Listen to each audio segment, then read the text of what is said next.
Hello students and welcome to this second video on the topic hematology, and in this playlist of hematology we are dealing with the various labs experiment of the hematology lab। और पिछले वाले lecture में हमने microscope के बारे में deal किया था। इस वाले लेक्चर के अंदर हम जो वेरियस काइंड्स ऑफ केमिकल्स जो हमें मिलते हैं इन द हेमाटोलॉजी लैब, उनके साथ जो हम वेरियस एक्सपेरिमेंट्स करते हैं उनके बारे में हम डील करने वाले हैं यहाँ पर। और हेमाटोलॉजी लैब केमिकल रैक यहाँ पर हमने नाम दिया है इस लेक्चर को। So let's start. ओके, सो हमारे पास केमिकल रैक कंसिस्ट, ये हमारे पास केमिकल जो रैक होती है हमारे पास, जब हम हेमाटोलॉजी लैब के अंदर जाते हैं तो यहाँ पर हमें दो चीज़ें मिलती हैं। एक तो स्टेनिंग सॉल्यूशंस होते हैं और दूसरा अदर चीज़ें होती हैं। स्टेनिंग सॉल्यूशंस के अंदर लीशमैन स्टेन मिलता है, राइट्स स्टेन मिलता है, टर्क्स फ्लूइड मिलता है, हेम्स फ्लूइड, डंगल्स फ्लूइड मिलता है। वहीं पर अदर चीज़ों के अंदर तो रेक्टिफाइड स्पिरिट आपको यहाँ पर मिलती है। कोई पूछे क्या होती है, तो यहाँ पर ये 95% एल्कोहल जो होता है उसे ही कहते हैं हमारे पास रेक्टिफाइड स्पिरिट, एल्कोहल जो होता है। ठीक है, ओके। और वहीं पर नॉर्मल सेलाइन होता है जिसके अंदर 0.9% NaCl होता है। बाकी distilled water, buffer solution, glacial, that is a pure acetic acid जो होता है उसी को हम ग्लेशियल एसिटिक एसिड बोलते हैं। ठीक है, और हमारे पास सोडियम सिट्रेट मिलता है और अलग अलग एंटीकोगुलेंट्स मिलते हैं। तो सबसे पहले स्टार्ट करते हैं हम लीशमैन स्टेन से। लीशमैन स्टेन हम जितने भी यहाँ पर लीशमैन ही नहीं और टर्क्स फ्लूइड, हाइम्स फ्लूइड वगैरह वगैरह, हम ये जितने भी स्टेन्स के बारे में जब हम डील करेंगे तो आपको दो चीजें याद रखनी है। एक तो उनका कंपोजिशन क्या है और दूसरा उसका जो कंपोनेंट है जो वो किस चीज के लिए यूज होता है हमारी उस एक्सपेरिमेंट में। ठीक है, तो लीशमैन स्टेन सबसे पहला, इसके अंदर तीन चीजें होती हैं, इयोसिन, दूसरा मिथाइलिन ब्लू और तीसरा मिथाइल अल्कोहल। एक तो आपको ये याद रखना है कि इसका ये तीन कंपोजिशन है, इयोसिन, मिथाइलिन ब्लू और मिथाइल अल्कोहल। बाकी इयोसिन क्या होता है, ये इयोसिन जो है ये acidic components, it's a name of the several fluorescent acidic components which bind to and form the salt with the basic और eosinophilic components of the cell. तो ये है कैसा, ये एसिडिक होता है, इयोसिन इज एसिडिक, और ये किससे बाइंड होता है, जो हमारे पास basic components of the cell होते हैं उनसे बाइंड हो जाता है। ठीक है, तो ये किस किस को स्टेन करता है, हमारी आरबीसीज को स्टेन करेगा और इयोसिनोफिल्स को स्टेन करता है। दूसरा हमारे पास मिथाइलिन ब्लू। मिथाइलिन ब्लू कैसा होता है, मिथाइलिन ब्लू होता बेसिक है, ठीक है, बेसिक होता है और ये स्टेन करता है जो एसिडिक कंपोनेंट्स होते हैं हमारे पूरे सेल के अंदर।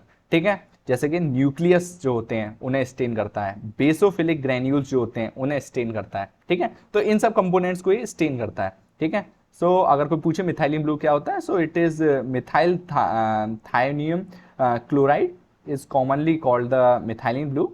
ठीक है, और alternative use of Leishman stain भी पूछे जाता है, ये एक वाइवा का क्वेश्चन यहाँ पर आता है एक। ठीक है, तो वो जो आता है आपको पूछा जाता है कि what is the other use of the Leishman stain. ठीक है, और मिथाइलिन ब्लू, तो जो अदर यूज है वो है कि it is used as a medication mainly used to treat the methaemoglobinaemias by converting the ferric iron in haemoglobin to the ferrous iron. ठीक है, तो ये क्या करता है, ये फेरिक आयरन Fe+3 को Fe+2 के अंदर कन्वर्ट कर देता है और ये मिथहेमोग्लोबिनेमिया जितनी भी होती हैं उन्हें ट्रीट करने के लिए भी काम आता है। So this is a viva question. ठीक है, आपसे पूछा जा सकता है कि other use of Leishman stain में। इसके बाद methyl alcohol, methyl alcohol as a fixative यहां पर यूज करते हैं, दैट्स ऑल। ये हमारे पास एक पिक्चर है जो कि बहुत अच्छे से डिस्क्राइब करती है। देखिए ये हमारे पास क्या है, आरबीसीज हैं और ये आरबीसीज को कौन स्टेन करेगा, इयोसिन स्टेन करेगा। और ये हमारे पास किससे स्टेन्ड है, ये हमारे पास मिथाइलिन ब्लू से स्टेन्ड है। ठीक है, okay, let's move up further. आगे हमारे पास अगला जो स्टेन है वो है राइट स्टेन। राइट स्टेन जो है इसके अंदर दो ही कंपोनेंट होते हैं, जैसा वहां पे था, इयोसिन होता है और दूसरा मिथाइलिन ब्लू होता है। तो मिथाइलिन ये किसके लिए यूज होता है, तो राइट स्टेन जो है it is use to easily differentiate between the different types of leucocytes. हमारे पास अलग अलग ल्यूकोसाइट्स होते हैं तो उनमें डिफरेंशिएट करने के लिए, for easier recognition of eosinophils and basophils during counting process, जब हम काउंट करते हैं, सिंपल। अगला जो हमारे पास फ्लूइड है उसका नाम है टर्क्स फ्लूइड। टर्क्स फ्लूइड के अंदर तीन कंपोनेंट होते हैं, again glacial acetic acid, gentian violet और distilled water. Glacial acetic acid क्या काम करता है, destroys the membrane of RBCs, डब्ल्यूबीसीज एंड प्लेटलेट्स। जेंशियन वॉयलेट वहीं पर स्टेन द न्यूक्लियस ऑफ डब्ल्यूबीसीज, ये डब्ल्यूबीसीज के न्यूक्लियस को स्टेन करता है। और डिस्टिल वाटर जो हमारे पास एज अ मीडियम प्रोवाइड जो करवाएगा इस पूरे टक्स फ्लूइड को, तो उसके लिए हम डिस्टिल वाटर का यूज करते हैं।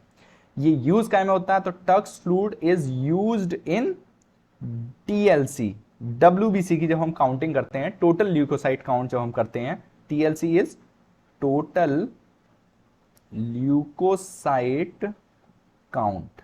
देखिए ऐसे करते हैं, तो हमें ये जो दिख रहे हैं ना, ये स्टेन्ड हैं बाय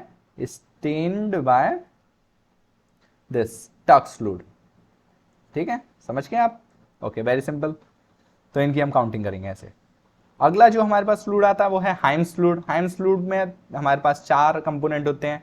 सोडियम सल्फेट जो कि प्रिवेंट करता है रोलेक्स फॉर्मेशन। रोलेक्स क्या होता है कि स्टैकिंग हो जाती है। कभी कभी क्या होता है कि एक के ऊपर एक इस तरीके से हमारे पास जो मॉलिक्यूल्स होते हैं हमारे पास वो ऐसे स्टैक हो जाते हैं। This is known as a rouleaux. तो ये जो है इसे प्रिवेंट करवाता है क्या, सोडियम सल्फेट जो हाइम्स फ्लूइड में होता है। पहला हाइम्स फ्लूइड में सोडियम सल्फेट होता है, दूसरा होता है सोडियम क्लोराइड। ठीक है, sodium chloride maintains the osmolarity, it maintains the osmolarity. Mercuric chloride जो हमारे पास कंपोनेंट्स है उसकी ऑस्मोलैरिटी सोडियम क्लोराइड कंट्रोल करवाता है। मर्क्यूरिक क्लोराइड जो होता है वो एंटी बैक्टीरियल और एंटी फंगल होता है। ठीक है, ओके। तो हमारे पास जो हाइम्स फ्लूइड है जो स्टोर्ड है बहुत दिनों से, वो खराब ना हो जाए इसके लिए एंटी बैक्टीरियल और एंटी फंगल मर्क्यूरिक क्लोराइड का हम यूज करते हैं। उसके अलावा डिस्टिल्ड वाटर होता है, दैट्स ऑल। ठीक है, so it is used in determination of total number of RBC. तो टोटल आरबीसी काउंट के लिए हम क्या यूज करते हैं, हाइम्स फ्लूइड का यूज करते हैं, दैट्स ऑल। ओके, ये आरबीसी, ठीक है, ये आरबीसी का ऐसे काउंट होता है, ये आरबीसी काउंट है, ये जो हम करते हैं आरबीसी काउंट। आगे हमारे पास डंगस फ्लूइड। डंगस फ्लूइड के अंदर हमारे पास इओसिन होता है, एसीटोन होता है और डिस्टिल्ड वाटर होता है। तो इओसिन तो ऑब्वियसली इओसिनोफिलिक कंपोनेंट्स को ही स्टेन करेगा, तो उसके लिए होता है। एसीटोन जो होता है वो इनहिबिट करता है lytic action of water on the leucocyte. ठीक है, कि वाटर ल्यूकोसाइट्स को डिस्टर्ब ना करे, उन्हें तोड़े नहीं, उनकी लाइसिस ना करवा दे, इसलिए हम यहाँ पर एसीटोन का यूज करते हैं। और एक इओसिनोफिलिक कंपोनेंट्स को स्टेन करता है और बाकी डिस्टिल्ड वाटर, बस खत्म। This is the composition of Dunger's fluid, that's all. इसके बाद अब हम थोड़े वाइवा क्वेश्चंस डिस्कस कर लेते हैं। तो वाइवा क्वेश्चंस के अंदर हमारे पास सबसे इंपॉर्टेंट जो हमारे पास क्वेश्चन आता है वो है why Leishman stain should be water and acetone free.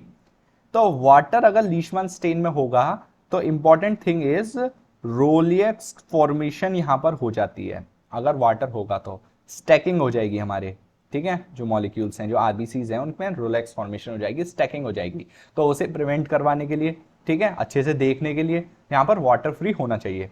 Acetone free क्यों होना चाहिए, क्योंकि acetone acetone is a very good solvent. तो सॉल्वेंट एक अच्छा होता है, तो एसीटोन अगर होगा लीशमैन स्टेन के अंदर तो वहां पर क्या हो जाएगा कि जो मेम्ब्रेन्स हैं वो डिसॉल्व हो जाएंगी और हमें एक इंटैक्ट मॉलिक्यूल नहीं देखने को मिलेगा। ठीक है, तो एक इंटैक्ट मॉलिक्यूल देखने के लिए हम वहां पर एसीटोन फ्री होना चाहिए। अगला जो वाइवा क्वेश्चन है वो है what are the precautions needed to be taken in lab. Very simple, कि don't pipette by mouth, ऐसे नहीं करना होता, ये नहीं करना होता। कोई भी केमिकल को हम माउथ से ही पिपिट नहीं करते हैं। डू नॉट टेस्ट और sniff any chemical, obviously. Proper disposal of waste होने चाहिए। Proper sterilization method should be use, जो आप लेंसेट यूज कर रहे हैं या नेडल यूज कर रहे हैं उनका प्रॉपर स्टेरलाइजेशन होना चाहिए। ठीक है, ऐसा नहीं कि कंटेमिनेटेड नहीं होना चाहिए, दूसरे का यूज नहीं करना चाहिए, तो ये स्टेरलाइजेशन होना चाहिए। And no sharing of lancet और निडल्स, मैंने कहा ना दूसरे का नहीं यूज करना।